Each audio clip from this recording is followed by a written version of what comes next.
Hey everybody, how's it going? This is Danny, the Wicked Awesome Gardener, coming at you from the Wicked Awesome Garden, and here it is just about 7 o'clock at night. It has been 95 degrees for the last couple of days after we got a tropical storm coming through and giving us a ton of rain. So I haven't been able really to be out here in the garden doing much between work and rehearsals, the usual story. But I figured I would take you on a late August garden tour, and then I think I may even do a harvest video after this because there is a lot to pull out of this garden. So let's go take a look. I'm going to start over here with something that wasn't even part of my garden. My landlord had mentioned that last year they had tried planting marigold around here, and they grew a few, but they never really got any flowers. But look, they have seeded themselves and they're growing randomly all along here. There's only a few, but my lime tree is struggling to blossom again.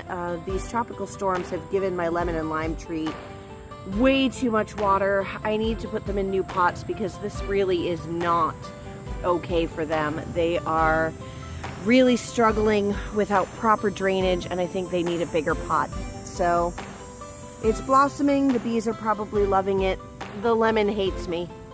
It really hates me right now. I'm gonna have to trim so much of it back. I don't even know how much of that is living anymore, so we'll have to see.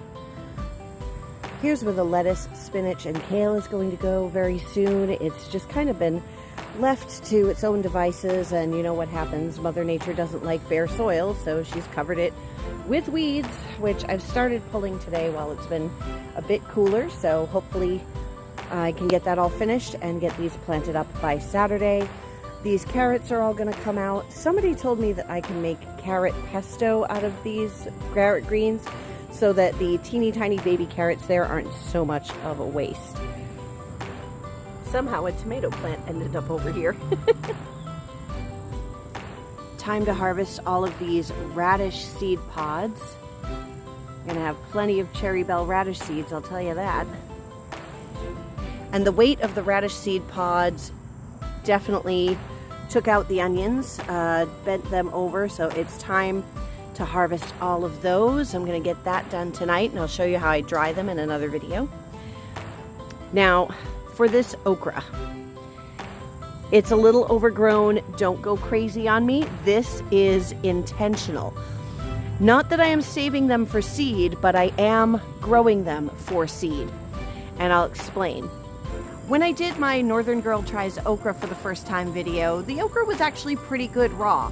I think it could have used some salt or something like that to kind of help the flavor along, but it was all right. And a lot of people on that video in the comments gave me some great ideas for how to cook it.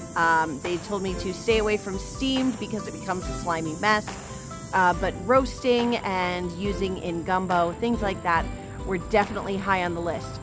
But one of the things that I heard was really different and something I hadn't heard from anybody else, and that was after I noticed how many seeds were in those seed pods, especially the larger okra. And one person told me that actually if you have a lot of oversized okra, you can use those seeds as a substitute for couscous. So I have intentionally let a whole bunch of these grow over large. I'm gonna harvest them this weekend, and I'm gonna try okra couscous. And since I don't like to see things go to waste, the pods can actually be then dehydrated and powdered and turned into a thickening agent for soups and stews, things like that. So that's pretty cool, no waste. The potatoes I planted popped up, not very many of them. It's really just a couple potatoes. The rest, honestly, are probably rotting under there because they really didn't have many sprouts. Again, Mother Nature does not like bare soil, so there's all sorts of purslane covering this bed. And I know some people eat it, but I don't know. I think I might just sample it just because. My peas have started to pop up. For some reason, they're longer on that half of the bed. Not exactly sure why that is. Same thing over there with the peas I planted behind the Brussels sprouts. I'm thinking these get more sun, so maybe they're just hating the heat and you know, they'll just have to deal with that for a couple more weeks, but we are going into a cooling trend soon. Guys, this is what I deal with every 3 minutes. Literally, as soon as one is gone, another one flies over. These beans are so done. But look, they did eventually change color. So these are either the asparagus beans or the Kentucky Wonder pole beans. I'm really not sure how to tell the difference between the Kentucky Wonder and the asparagus beans unless I got no asparagus beans, because they really did not get very long and I was expecting kind of long noodle beans. But the Cherokee Trail of Tears did eventually turn color, and I am letting them dry here on the vine since we have some warm weather again tomorrow. And I'll try to get all of these off tomorrow before it rains on Saturday. But I am not going to have any shortage of beans for planting or beans for using in soups and stews, along with that okra thickening agent. So that's pretty cool. You can see how much longer these peas are, and I really think it's because they're shaded and a little protected from all the heat, because then as soon as you get down here past the peppers, it's tiny pea city. The bell peppers are all setting on another flush of peppers. This is going to be great. Lots and lots and lots of peppers.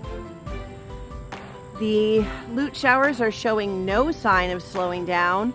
We've got red peppers all over the place. It's time to pull those and harvest them. Gonna be making my paprika soon. Just gotta dehydrate them. Lots of jalapenos here, and there are more coming. Just setting more and more flowers. And I think I'm gonna have to actually stake these up because they're starting to fall over, some of them. The Alma peppers are definitely getting shaded out in here, but doesn't mean they're not producing, so I will get some of those to add in. They're cute little snack-sized peppers. I don't know how hot they are, so I don't know that I want to try them, but we'll see. Yes, lots and lots of little pepper babies here. I'm going to have plenty of green pepper to make goulash with. And then these are the chiltepin peppers, finally actually setting fruit. Those are tiny. They're like about the size of a pea. And I imagine they're going to grow larger, but I don't know how big they get, and I don't know how long it's going to take for them to turn red, but they are supposedly very spicy. And I'm kind of looking forward to giving that a shot. Look at all these lute shower peppers. I already have some upstairs that I am saving for seed, and I'm going to start drying them very soon. The Black Beauty eggplant has been pretty prolific. Some of those are still a bit small, but there are harvests on there. These eggplant obviously have been left to grow too long. I thought this was a Rosa Bianca. I only bought two kinds of eggplant. I bought Black Beauty and Rosa Bianca, and these came in some weird green color, and they never turned purple or looked anything like the actual Rosa Bianca that I have back here. They looked totally different. So I don't know if I got some weird eggplant. They've clearly been on there for too long, seeing as they've turned yellow, but they never really turned anything but green. So I don't know. I may pull this plant out. I may just try some of them while they're green.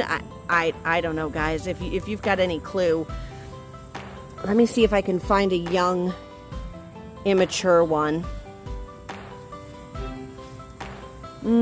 Not at the moment. But I will be sure to show you what it looks like when I have another one set on this plant, and then maybe you guys can tell me what's up with that. But I have plenty of eggplant in there to harvest to make a delicious ratatouille. Ooh. Lots of cherry tomatoes still to harvest. This is the section that I didn't really get to pruning in this bed, and as you can see, the blight is starting to come in. There is definitely a big difference between this half of the bed that has some nice airflow and was well pruned, versus this half of the bed where it hasn't been pruned. There isn't a lot of airflow and you can see a lot of blight starting to come in and kill off some of the plants. So I'm gonna harvest what I can and maybe trim these up a bit. There's those gorgeous black beauties. I cannot wait to try those. Oh, look at them. They are so dark, really, just from the time that they set on the plant. And they've been growing. They look like they're probably gonna be about, 8 ounces or so. Deliciousness. I cannot wait to try them. I am very impatient for them to ripen up. This is a rose tomato. I'm also very impatiently awaiting those. It looks delicious. It's got some great whites. Again, none of them are ripe. This is the blush tomato, and I can't wait until these ripen up because I've actually harvested all the blush tomatoes and I've been eating them. And they are good, but you know what? As much as I don't love these small little tomatoes, those Juliet tomatoes were amazing. These just seem to be a little too watery.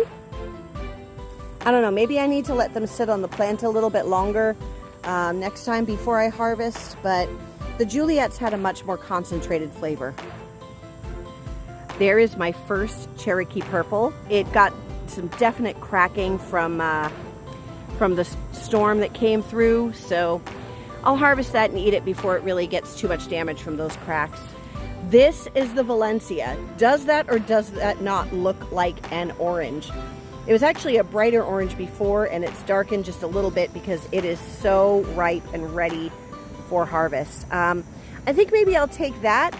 I'll take the Cherokee Purple, and then I'm not sure what this other tomato is over here. It may be a mortgage lifter. I'm gonna have to refer to my chart, but I've got a nice delicious looking tomato in there that I'm gonna have to harvest and do a taste test on a few different kinds of tomatoes, I guess. These spaghetti squash, the vines are dying back, as you can see. So this is just about ready for harvest. I'm just waiting for this to brown a little bit more. This one is totally ready to go. I'm gonna harvest that and maybe eat it for dinner. This one too. This one never got very big. It didn't even fill out the melon hammock, so it was kind of a waste. Maybe I should have used this one on this one. But some of these vines, they got powdery mildew and it killed a bunch off, but the vines have not quit altogether.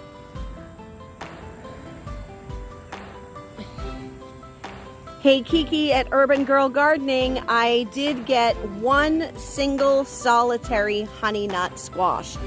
I don't know if it will come to fruition, if it will ripen, because this vine is not looking so hot, but hopefully that will ripen up and I get a little honey nut squash and we can compare like we wanted to. But like I said, these vines are not giving up. This one is definitely ready for harvest. But if you follow the vine up, it looks pretty dead. But then you get up here and what do we have? Another angel hair squash. So it's not giving up. I'm not going to give up on it. Now we have this vine, again, that doesn't look so hot. Comes over and there's that big angel hair spaghetti squash that's finally turned yellow and ripened up. But if we keep coming and following that vine down, it goes all the way down here, meets the cucumbers, goes sideways, and ba-boom! This vine just does not quit. I'll tell you, angel hair spaghetti squash, I'm gonna grow that every year. That's a must grow for me from now on. The regular spaghetti squash didn't do half bad. I mean, I've got two really decently sized squash here and they're starting to dry out a bit, so I'll be harvesting them soon. The thing is that I'm the only one in my house that eats spaghetti squash, and this is like 3 meals for me, maybe more. Yeah, I'm gonna say that's like 3 meals for me. This one's maybe 2 meals, whereas these little angel hair squash is perfect for a me-sized dinner. So I'm gonna stick to the angel hair, whereas I'm the only one that eats them, and these larger spaghetti squash, well, it was fun, but I think I can find a better use for that space. Some of my tomato vines, I apparently missed a couple of suckers, and in my couple weeks of absence, they've popped right through in between the trellises, and I've got some tomato vines here on the ground. I'm gonna end up threading those up through the trellis for support. But here's another example of why you really need to prune your tomatoes, because this is a mess and just blight. I really didn't do much pruning on this bed at all, and I did it semi out of lack of time and semi out of, hey, let's show you what happens. And yeah, it's definitely going to give you some examples of why you should always prune your tomatoes. Oh, I guess we figured out which one this is. This is not the Kellogg's breakfast. This is the Italian Genovese. God, those are beautiful. Oh, and there's my first German stripe. Awesome, it looks like an apple. So this must be the Kellogg's breakfast, and that's another Italian Genovese over there. Okay, good to know. Oof, I really got to get in and clean these tomatoes up, man. Oh, wow. This Voldemort tomato is super prolific. Nice sized fruits. They don't seem to really be affected much by any of the blight. And it's just really productive. I love this thing. I'm going to have to save seeds. I'm going to have to grow these next year. I see some flowers starting up here on the top. I think what I'm going to do is bag that so that I have some true seed, and then the next flush of flowers that I see, maybe on this sucker here that I didn't prune off, maybe I will bag that as well and cross that out with maybe a Black Beauty or something like that and see what funky tomatoes I get. The cucumbers have finally taken off. I think the Boston pickling just did not make it, but the Market Moors are growing like crazy. I mean, look at this. That's perfect. Although I think I'm going to wait until morning to harvest. I'll give them a good water, let them soak it in, and then I'll harvest a little bit after that. But these cucumbers are enormous and delicious. Even though they are so big, these are not bitter at all, I'm telling you. I had one even bigger than this morning, and it was delicious. Maybe a little pithy, you know, the seeds might have been a little too big. So this is probably perfect right here. Come back for that in a little bit. Here's some more of those Italian Genovese tomatoes. We have these tomatoes growing up here, which I think are the Amish paste. Does that look like Amish paste to you guys? I think it is. But yeah, these cucumbers have really started to take off. They're climbing that trellis. They're definitely setting a lot of fruit, lots of cucumbers. I've got so many baby cukes, and oh, look at that. I'm going to be harvesting that tomorrow. They are getting a little at the bottom. This is the Space Master, actually. The Space Master did not fare so well, but I am getting some little cukes from them. They're growing up the side right here. But the Market Moors, that's going to have to be a must grow for me too. So angel hair spaghetti squash, Market Moor cucumber. And my poor Kajari melon, my one Kajari melon plant. And I'm not getting any melons, guys, I know. But I'm still hoping. It's the end of August, but I'm hoping. Oop. There is a cucumber that's going to have to get harvested tomorrow. Maybe even tonight. We'll have a salad. Again, these are Romas and yellow pear, and they have entirely fallen over. I did stake some of the Romas, but woo, Yeah, I missed the boat there, so I'm gonna have to get in there, prune some of those up a little bit, get rid of some of the foliage, because that's a lot of blight in there, and I want to fix that.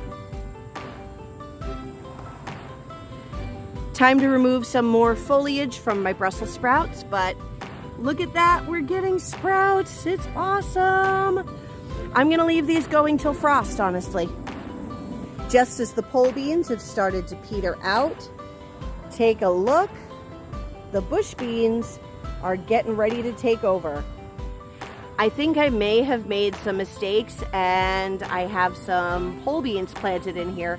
So I think I'll take a couple extra tomato stakes, put them here, and let the pole beans grow up them and see if I get any little tender baby beans. But the bush beans definitely looking pretty great right now. My zucchini did eventually succumb to squash bugs almost entirely. This plant here is kind of a mystery because it's still producing. Like, this zucchini wasn't here a couple days ago, and it's growing great. It's still setting flowers, and there's female flowers. But look at that stem. How is it even still alive?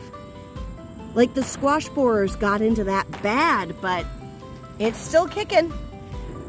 This one too, it looks super healthy aside from, okay, there's some issues with a couple of the leaves. But look at this, it's still producing. It's still setting off flowers, and I mean, I could probably get more out of it. But when you go back and look, it got attacked by squash vine borers, and it's got the base of the stem all ripped open. But it's still going.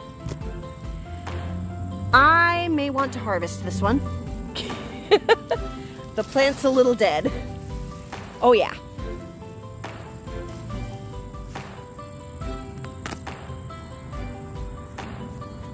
Go wash that off, and that'll be dinner. Woohoo! Well, I wanted to do a harvest video tonight too, separate to this. I wanted to get them both filmed, but it's getting dark out here. I am losing daylight very fast. I think the sun is actually already down. So I'm gonna wrap this up, go inside, make some dinner. I'll come out and do a harvest video for you guys tomorrow. We're gonna do some onion harvest. We're going to do some seed saving. It's gonna be a big weekend full of filming content. Hooray. If I can wrangle the time, we're gonna do some cooking videos. I know I've been promising those. And after my live last night and the revelation that I made there, I'm definitely going to have to finally get that hopes and dreams video out to you guys, because man, things have been shaken up and I'm upset, but hopeful and cautiously optimistic. If you guys want details on that, go ahead and watch my live from last night. Well, Wednesday night, because by the time this video makes it out to you, it's going to be tomorrow. It's going to be Friday morning. So, you know, just go ahead, look at that live. It was a little bit raw, and I almost had a couple of crying moments. But guys, I love my YouTube family. You guys are so inspirational and supportive, and I love you all. I wish I could list all of you guys here that were in the chat last night, but I don't want to miss anybody. So I'm just going to say, go look at the live chat. You'll see who was there, rather than name people and slight someone by accident. But I love my newfound YouTube family. I've got to get inside because the bugs are biting. But before we do that, I just want to say I am getting close to that 1,000 subscriber mark. I've finally kind of busted through that 800 subscriber ceiling, and I seem to be gaining a couple every day. So if you are not already subscribed, it would be a big help to the channel and a very big help to me if you went ahead and clicked that subscribe button so you can stay up to date on all our videos. I think I am getting close to getting this channel to the big threshold. I still need quite a lot of watch time hours, so you know, if you liked this video, go ahead and check how it all started, because this whole garden that you just saw did not exist until this spring. I literally built the entire thing from scratch starting in March and just got all of this put together. So I mean, it means a whole lot to me if you go back, watch some of these videos, keep up to date with what we've going on, give this video a thumbs up, give me a comment, tell me about the stuff that's growing in your garden, because I want to hear it. I want to see what you're doing maybe differently, or what you've done the same that may or may not work. And wow, I'm going purple because of the street light. So I think the street lights are on. That's my cue to go home. Good night, everybody. I'll see you next time in our harvest video, where we harvest some wicked awesome food from yard to table. Bye-bye.